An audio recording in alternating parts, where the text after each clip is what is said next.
6 p.m. Assalamu alaikum. This is Radio Pakistan. The news read by Daman Zaman. The headlines. Pakistan has strongly condemned the use of brute force by the Indian forces in occupied Kashmir, resulting in the killing of more than 20 Kashmiris during the last week alone. The defense minister says Pakistan is enhancing its relations with China and Russia in the defense field. Israel says its forces attacked Iran's military infrastructure in Syria today, destroying a number of defense units.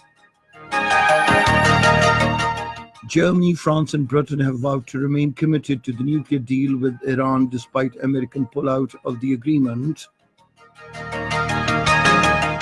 And now the news in detail. Pakistan has strongly condemned the use of indiscriminate and brute force by the Indian forces in occupied Kashmir that has resulted in the killing of more than 20 Kashmiris during the last week alone. The Foreign Office spokesperson, Dr. Mohammad Faisal, while addressing the weekly news briefing in Islamabad today, said Kashmiri youths have been the deliberate target of this mindless killing spree unleashed by the Indian security forces. He said India has blocked mobile, internet, and social networking services in the Hill Valley in order to stop its heinous face being exposed.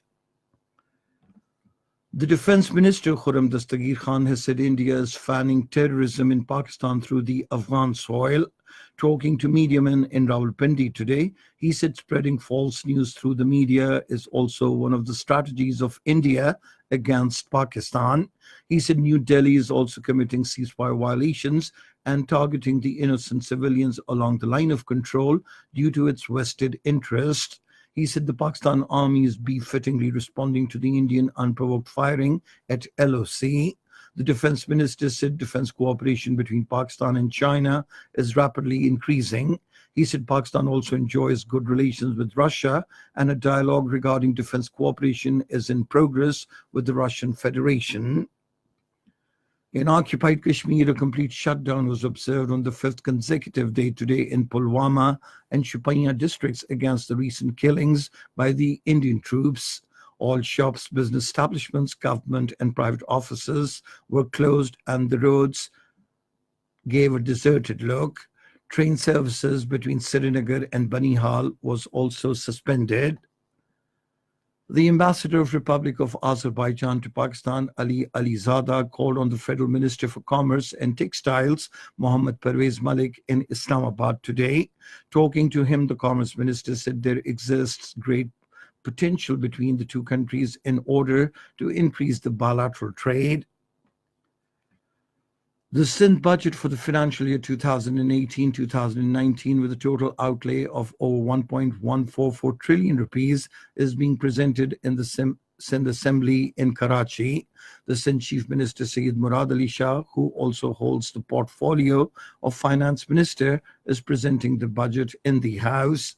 During his speech, the Chief Minister informed that provincial budget focuses on improvement of health and education sectors, while attention is also being paid towards infrastructure development of rural as well as urban areas. Israel says its forces attacked Iran's military infrastructure in Syria today when they fired rockets at Israeli-held territory.